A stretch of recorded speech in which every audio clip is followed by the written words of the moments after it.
अस्सलाम वालेकुम स्टूडेंट्स, हम पढ़ रहे हैं 9th क्लास फिजिक्स का चैप्टर 5 और आज का हमारा टॉपिक है variation of G with altitude. So students, इस टॉपिक को एक्सप्लेन करने के लिए मैंने सबसे पहले जो मास ऑफ अर्थ में हमने एक इक्वेशन ऑब्टेन की थी, इक्वेशन 3 मास ऑफ अर्थ की वीडियो में अगर आप देखें तो उसमें जो इक्वेशन 3 ऑब्टेन की थी वो आई थी हमारे पास small g at is equal to capital G and mass of earth divided by radius of earth का होल स्क्वायर। स्टूडेंट्स, अगर इस इक्वेशन पे गौर किया जाए तो हमारे पास इस इक्वेशन में 3 टाइप्स ऑफ पैरामीटर इन्वॉल्व है। First is capital G. Capital G से आपको अवेयरनेस है, capital G is the gravitational constant. अब जब हमने ये कह दिया कि ग्रेविटेशनल कांस्टेंट, तो ये कांस्टेंट है स्टूडेंट्स, मीन्स के 6.67 यानी इसकी जो वैल्यू है, ठीक है, 6.67 मल्टीप्लाई 10⁻⁻11, ये इसकी कांस्टेंट वैल्यू है to the between the attractive forces जो हमें कांस्टेंट मिलता है, ठीक है, न्यूटन लॉ ऑफ ग्रेविटेशंस के टॉपिक में ये हमारे पास वो कांस्टेंट है capital G. And mass of earth is also constant, ये एक्सपेरिमेंटली कैलकुलेटेड वैल्यू है, ठीक है। तो यहाँ पे capital G and mass of earth, mass of earth आपने फाइंड आउट किया जो कि अप्रॉक्सीमेटली निकलता है 6.0 मल्टीप्लाई 10⁻24 kg, ओके। सो ये हमारे पास एक वैल्यू निकलती है। तो ये कैपिटल जी और मास ऑफ अर्थ कांस्टेंट है। जो वेरी करती है value students, that is R square, radius of earth. यहाँ देखा जाए तो जी जो है वो एक इन्वर्स रिलेशन के साथ है, ठीक है। किसके साथ है? एक इन्वर्स रिलेशन के साथ पाया जा रहा है। किससे? रेडियस के साथ, ठीक है। रेडियस ऑफ इट सरफेस, यानी अर्थ की सरफेस से जो रेडियस है उसके साथ वैल्यू ऑफ जी वेरी करती है। जैसे जैसे आर की वैल्यू जो है वो हमारे पास इंक्रीज़ करती है, यानी अल्टीट्यूड इंक्रीज़ करता है, ठीक है, वैल्यू ऑफ जी उसके साथ साथ वेरी करती है। तो यहाँ पे मैंने क्या लिखा हुआ है, the above equations shows that value of acceleration due to gravity. अब इस बात को आपने सही तरह समझना है। Value of acceleration due to gravity क्या है, ठीक है, value of acceleration due to gravity. आप जब एक बाल को उठाते हो और किसी अर्थ सरफेस है, यानी ये अल्टीट्यूड का मतलब क्या है? अल्टीट्यूड का मतलब यहाँ पे ये है कि it is a height of an object और place above the sea level. आप समझ लें कि ये सी लेवल है, ठीक है, ये एक सी लेवल है। अब इस सी लेवल से मैंने इस बाल को उठाया, so it's a place or height above this sea level. तो it's a place or height above the sea level, it is altitude, ठीक है। तो आप सोचें कि इसको जब रिलीज़ किया जाता है, तो जब ये डाउनवर्ड ग्राउंड की तरफ जाता है ऐसे, तो क्या होता है, देखें ये क्या होता है, बाउंसिंग करके ये बार बार जाता है। तो ये जो इसमें एक्सेलरेशन प्रोड्यूस होती है, ये अपने आप ही कैसे अर्थ की तरफ एक्सेलरेट करता है, अर्थ के सेंटर की तरफ, this is due to gravity. So इसमें जो एक्सेलरेशन प्रोड्यूस हुई है ड्यू टू ग्रेविटी, तो इसलिए हम ये वर्ड यूज़ करते हैं एट्स एक्सेलरेशन ड्यू टू ग्रेविटी। और उस एक्सेलरेशन ड्यू टू ग्रेविटी को हम किससे रिप्रेजेंट करते हैं? स्मॉल जी से। और हम ये कह रहे हैं कि जो स्मॉल जी है वो इस आर स्क्वायर पे डिपेंड कर रहा है और इसके साथ इसका इनवर्स रिलेशन है स्टूडेंट्स। इनवर्स रिलेशन का क्या मतलब है? देखो इस बात को समझो, आर स्क्वायर अगर बढ़ता है, ठीक है, आर का पैरामीटर अगर इंक्रीज होता है, यानी रेडियस बढ़ता है, अल्टीट्यूड बढ़ता है, ठीक है, ये इंक्रीज होता है, तो जी की वैल्यू डिक्रीज करेगी, ठीक है, वेरी करेगी, डिक्रीज करेगी, बिकॉज इनवर्स रिलेशन है। अब इनवर्स रिलेशन में क्या होता है? इनवर्स रिलेशन में ये होता है कि आप अगर एक चीज़ को बढ़ाते हो, एक चीज़ को बढ़ाते हो, लाइक अगर ये चीज़ आपने बढ़ा दी तो ये चीज़ कम हो जाती है, अगर इस चीज़ को बढ़ाते हो तो ये चीज़ कम हो जाती है। This is non is inverse relation. और यहाँ पे जी में, यानी एक्सेलरेशन ड्यू टू ग्रेविटी के अंदर और अल्टीट्यूड के अंदर इनवर्स रिलेशन है, यानी जैसे जैसे हम अबाउ द सी लेवल, ये सी लेवल है, जैसे जैसे इस सी लेवल से हम ऊपर की जानिब जाते हैं, step by step, step by step, step by step ऊपर की जानिब जाते हैं, तो वैल्यू ऑफ जी वेरी करती है, यानी डिक्रीज करती है, ठीक है। तो अबाउ द सी लेवल में पैरामीटर है, आप 30 किलोमीटर चले गए पहले, जी की वैल्यू डिक्रीज करेगी, फिर आप 50 किलोमीटर चले गए और डिक्रीज करेगी, फिर 80 किलोमीटर चले गए फिर और डिक्रीज करेगी।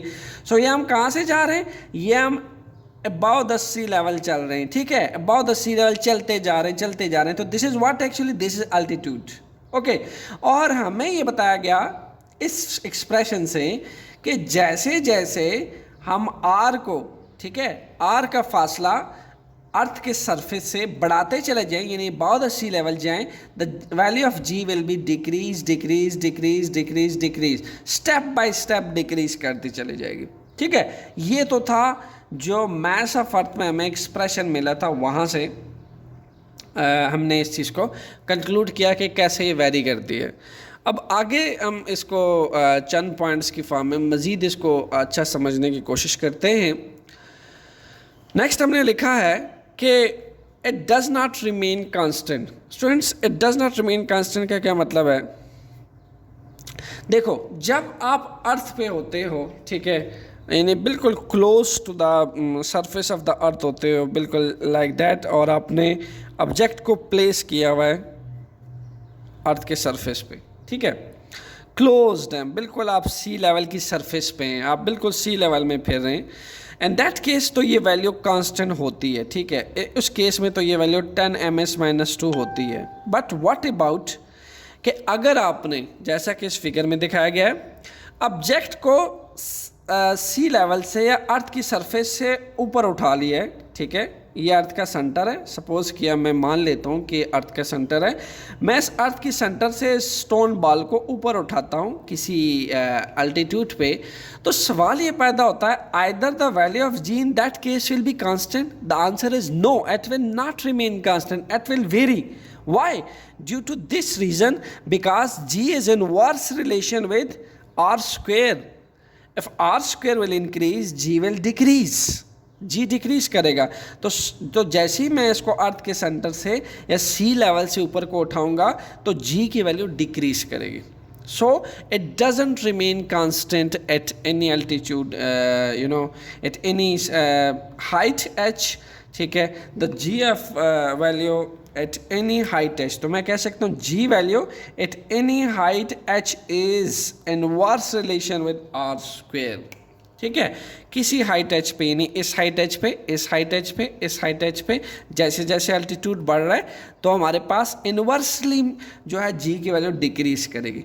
नेक्स्ट हमने यहाँ पे अल्टीट्यूड को ज़रा डिफाइन कर दिया कि अल्टीट्यूड यहाँ क्या है, it is a height of object, it is a height of object और place about the sea level. अब ये मेरे पास सी लेवल है, यहाँ पे अब जी की वैल्यू क्या है, 10 ms-2 है।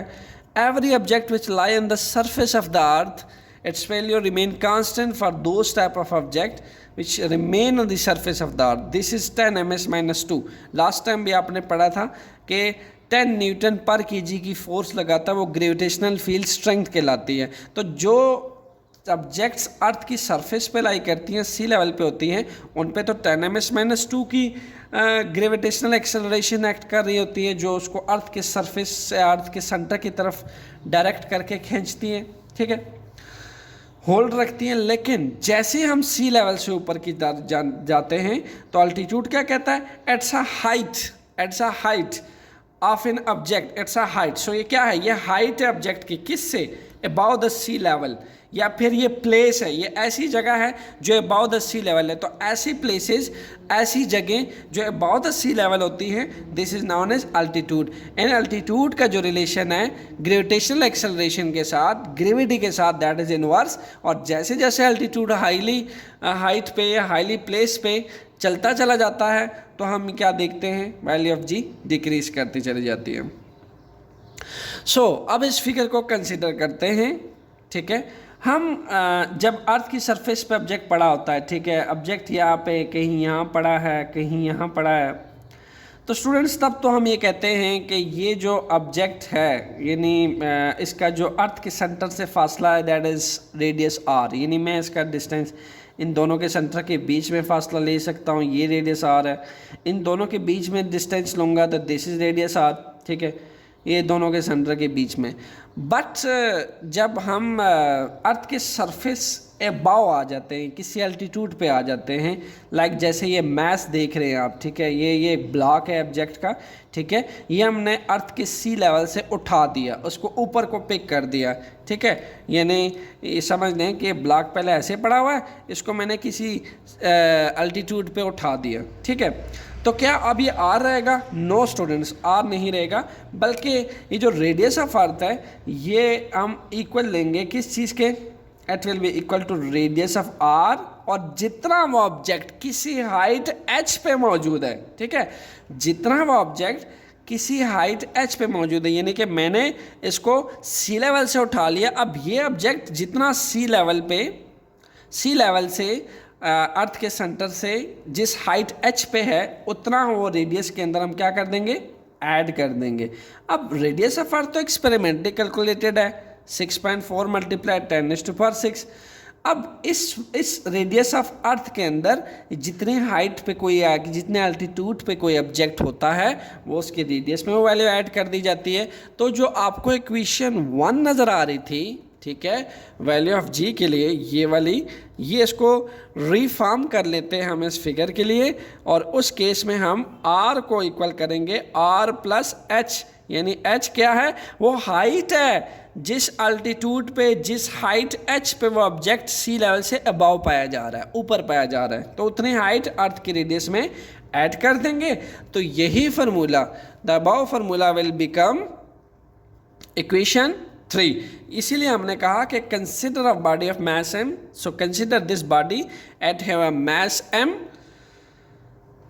Eight altitude h। तो आप कह दिया हमने this is altitude h from the sea level, okay.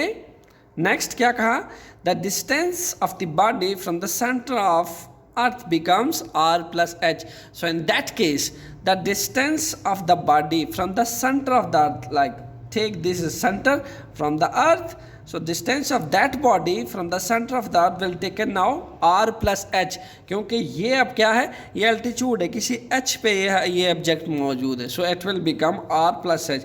यानी r की जगह पे अगर आप r plus h पुट कर देते हो, तो यही इक्वेशन 2 जो है that will become r plus h, यानी जो इक्वेशन 1 है that will become r plus h का होल स्क्वायर। ओके स्टूडेंट्स, सो ये था किसी अल्टीट्यूड हाई एच के लिए जो ग्रेविटी एट हाइट एच होती है, वो आपकी इस एक्सप्रेशन की इक्वल होती है जो आप न्यूमेरिकल प्रॉब्लम में यूज़ करेंगे। क्लियर? जो ऑब्जेक्ट आपके अर्थ के सरफेस पे पड़ी होती हैं, जैसा कि मेरे पास यहाँ पे इक्वेशन 1 है, मैं इस बॉल को अर्थ के सरफेस पे लेता हूँ स्टूडेंट्स, तो उस केस में क्या है? उस केस में हमारे पास जो जी के लिए फार्मूला यूज होता है, ये 1 इक्वेशन 1 अप्लाइकेबल है न्यूमेरिकल प्रॉब्लम में, जब तक के वो अर्थ की सरफेस पे यानी सी लेवल पे ऑब्जेक्ट अगर लाई कर रहा है, तो हम ये फार्मूला लगा सकते हैं न्यूमेरिकल प्रॉब्लम के लिए। लेकिन अगर तो वो किसी हाइट एच पे है, यानी आप किसी स्पेस पे चला गया या किसी एल्टीट्यूड एच पे चला गया है, then the equation 1 will become equation 3, ठीक है, लाइक दिस।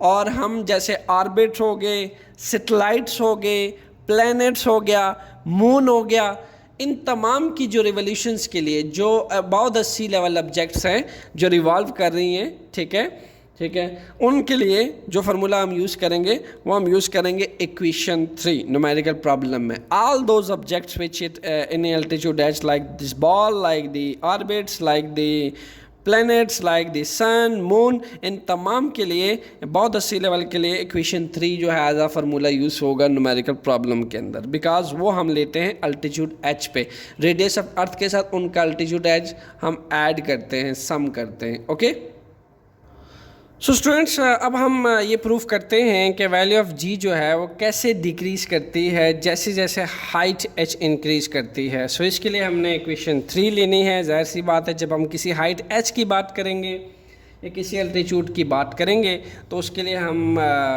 इक्वेशन 3 को ही लेंगे, ठीक है।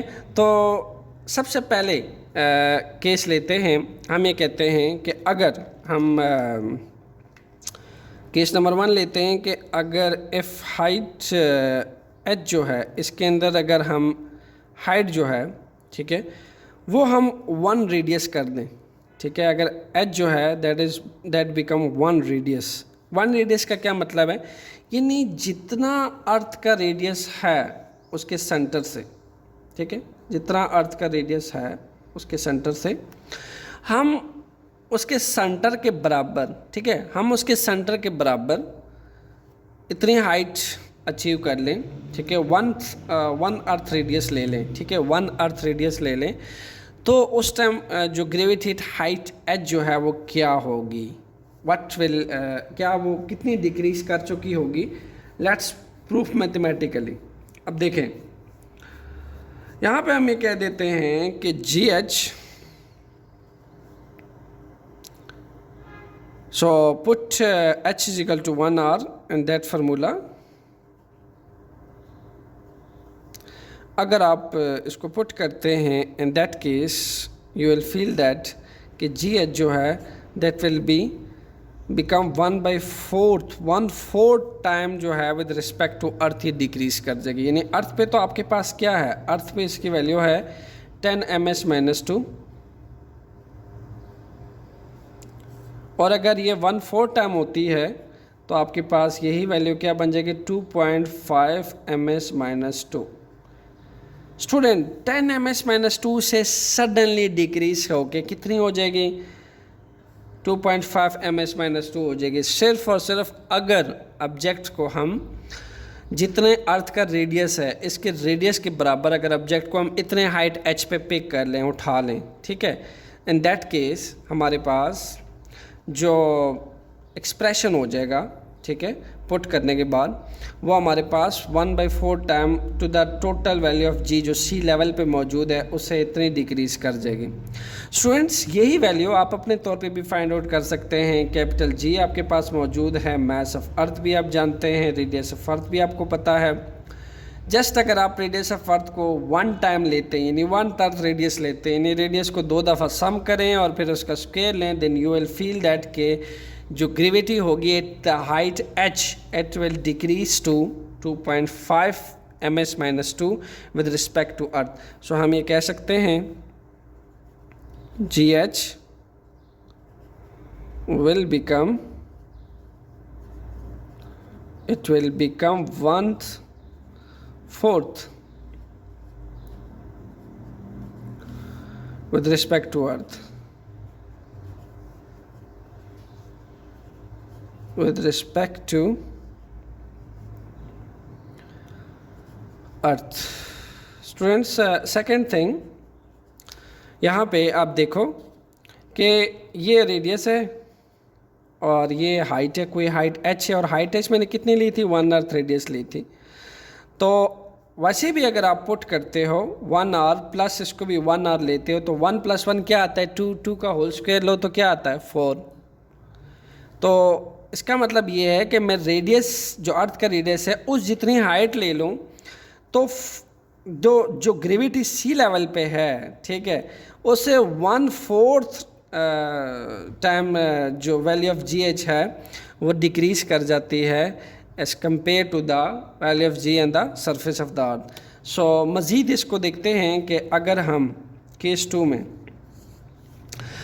अगर हम अब एफ एच को कर दें, यानी हाइट अगर हम तय कर लें 2 अर्थ रेडियस, ठीक है, 2 अर्थ रेडियस का क्या मतलब है कि मैं अर्थ के रेडियस को अब 2 टाइम हाइट पे ले लूँ, जितनी अर्थ की रेडियस है उसे दुगना किसी हाइट एच पे चला जाऊँ, या यूँ समझ लो कि चलो सपोज कर लो अपने कि मैं इस केस में गया था 50 किलोमीटर पे और सेकंड केस में दुगना चला जाऊँ 100 किलोमीटर। अब जी एफ एच क्या होगी, अब कितनी डिक्रीज करेगी। सो इन दैट केस अगर मैं इसको रफली थोड़ा सा फार्मूला में पुट करूं तो ये आर है, ये आर है, ठीक है, मैं ऊपर वाली तो कांस्टेंट्स है वो वैल्यू आप एज इट इज पुट कर लेना, capital G mass of earth. अगर मैं 1 आर में और कितना हाइट चला जाऊं, 2 अर्थ रेडियस चला जाऊं, यानी एच को 2 आर पुट कर दूं तो स्क्वायर है। अब 1 आर प्लस 2 आर क्या आंसर आया, 3 आर। 3 आर का स्क्वायर क्या है स्टूडेंट्स, 9 आर, यानी अब की बार जो GH है वो सी लेवल से 1/9 टाइम डिक्रीज कर जाएगी स्टूडेंट्स, यानी ऑलमोस्ट 0 पॉइंट समथिंग पे आ जाएगी। अगर हम जितना अर्थ का रेडियस है उतने हम दुगना किसी हाइट अल्टीट्यूड पे चले जाएं, तो इन दैट केस हमारे पास जो G की वैल्यू है, जो सी लेवल पे मौजूद है G की वैल्यू, उससे 1/9 टाइम डिक्रीज कर देगी ये वैल्यू। ठीक है, तो हम ये कह सकते हैं कि 0 पॉइंट समथिंग में आ जाएगी आपके पास ये value.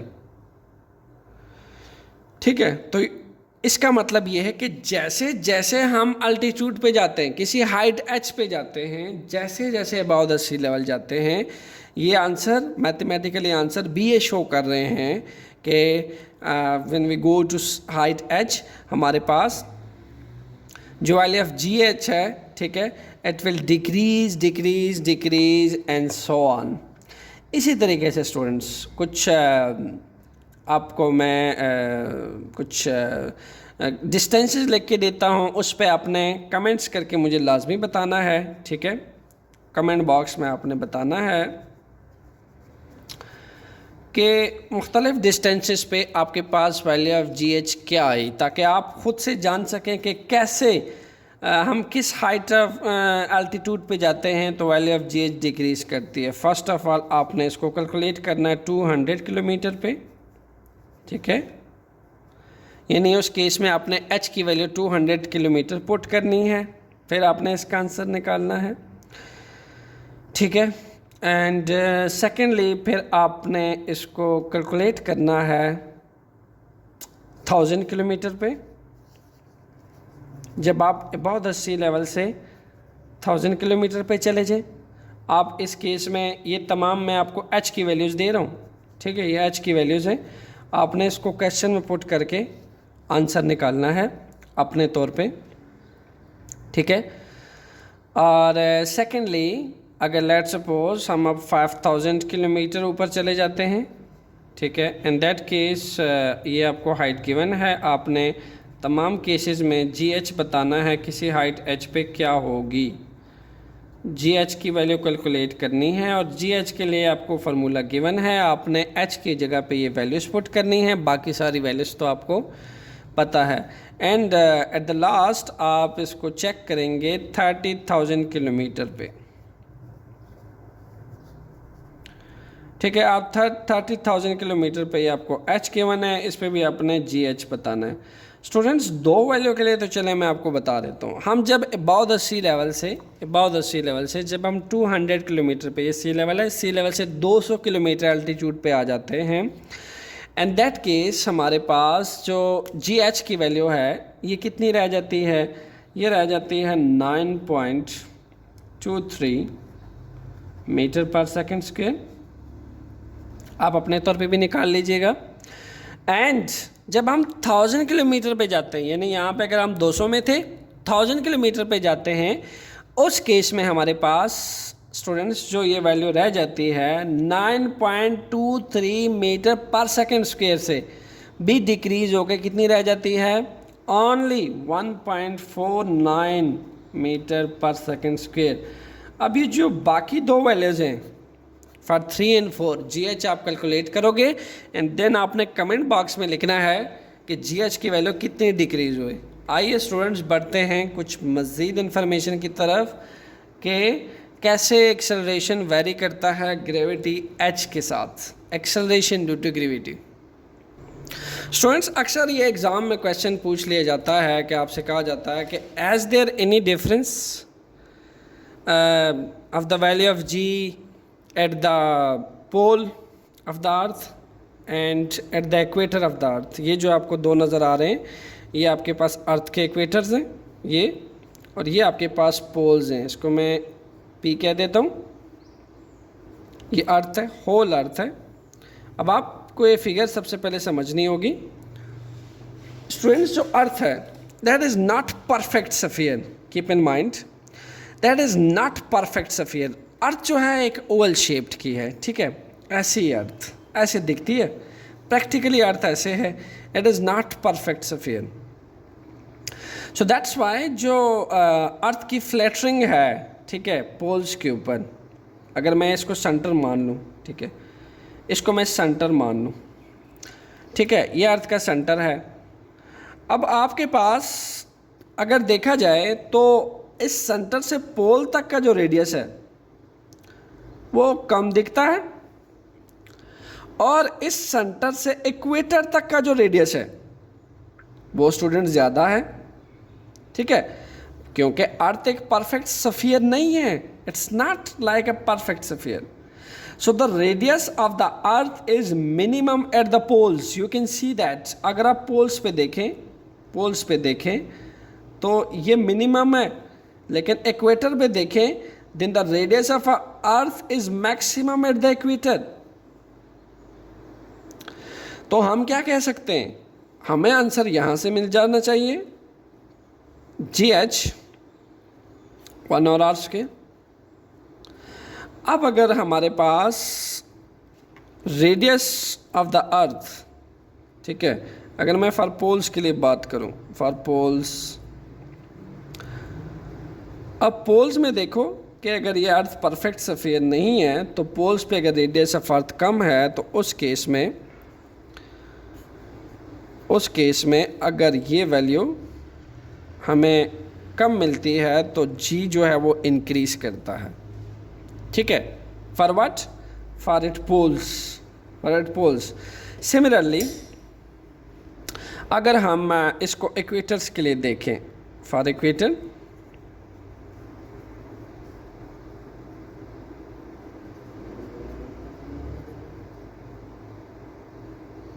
For equator, so equator के लिए हमारे पास यही वैल्यू, ठीक है, इक्वेटर के लिए GH, अगेन अगर आप इसको देखें तो जैसे जैसे R जो है वो इंक्रीज़ करता है, आर स्क्वायर का फैक्टर, तो G जो है वो डिक्रीज़ करता है। तो जितना आपको इक्वेटर में रेडियस R ज़्यादा मिलेगा उसी हिसाब से जो G की वैल्यू है वो कम मिलेगी। तो अगर आपसे को ये क्वेश्चन पूछ लिया जाए कि is there any difference of G at the equator and at pole, yes sure, value of G में डिफरेंस आएगा, आपको पोल्स के ऊपर जो वैल्यू ऑफ GH है, ठीक है, ये डिक्रीज करेगी, ठीक है, R जो है वो पोल्स के ऊपर कम होता है, रेडियस मिनिमम होता है, दैट्स वाई हमारे पास जो G की वैल्यू है वो इंक्रीज होती है, और इक्वेटर के ऊपर जो रेडियस ऑफ अर्थ है वो ज़्यादा होता है, दैट्स वाई G की वैल्यू डिक्रीज करती है। तो यहाँ से स्टूडेंट्स हम ये कह सकते हैं कि G की वैल्यू कैसे वेरी करती है एक्सेलरेशन ड्यू टू ग्रेविटी के साथ। स्टूडेंट लास्ट में हमारे पास one of the important information है जो ये कहती है कि acceleration due to gravity does not depend on mass of the body. अब इसका मतलब क्या है, देखो स्टार्ट में आप एक इक्वेशन पढ़ते हो और उस इक्वेशन के अकॉर्डिंग आपको ये बताया जाता है कि GH इक्वल है GME और आर स्क्वायर। और अगर देखा जाए इस इक्वेशन के अकॉर्डिंग, यहाँ पे G जो है that is gravitational constant, M is the mass of earth, R is the radius of the earth. तो यहाँ पे तो कहीं पे मास ऑफ ऑब्जेक्ट का जिक्र नहीं है। इट मीन्स जो G की वैल्यू है gravitation acceleration due to gravity है वो किसी भी तरह से किसी ऑब्जेक्ट के मास पे डिपेंड नहीं करती, ठीक है। इसका मतलब तो ये हुआ कि मेरे पास ये 3 बॉल्स हैं, ठीक है। अगर मैं इन 3 बॉल्स को किसी हाइट h से ड्रॉप करता हूँ तो ये तीनों बॉल्स एक साथ फॉल करती हैं। May be you feel in this video, अगर तो इन तीनों के मैस पे मुझे पता चल रहा है इसका मैस हैवियर है इसके मैस से, और इन दोनों का मैस इंतहाई ज़्यादा हैवियर है इस रबड़ वाले बॉल से, और इसका मैस इस रबड़ वाले बॉल से हैवियर है, यानी मेरे पास 3 डिफरेंट मैसेस की ऑब्जेक्ट है, ठीक है। तो अगर ग्रेविटी कोई इफेक्ट नहीं है मास ऑफ द बॉडी से, और ये फार्मूला भी बता रहा है कि ग्रेविटी सिर्फ मास ऑफ द अर्थ पे डिपेंड करता है, मास ऑफ ऑब्जेक्ट या बॉडी पे डिपेंड नहीं करता, ठीक है।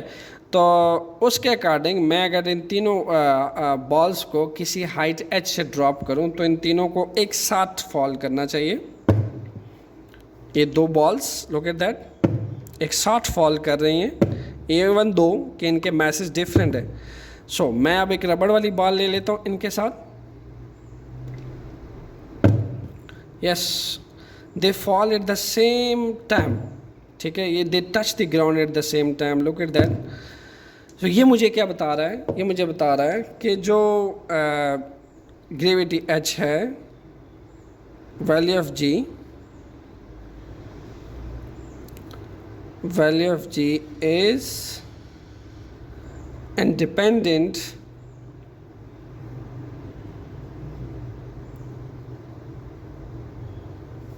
of mass of object.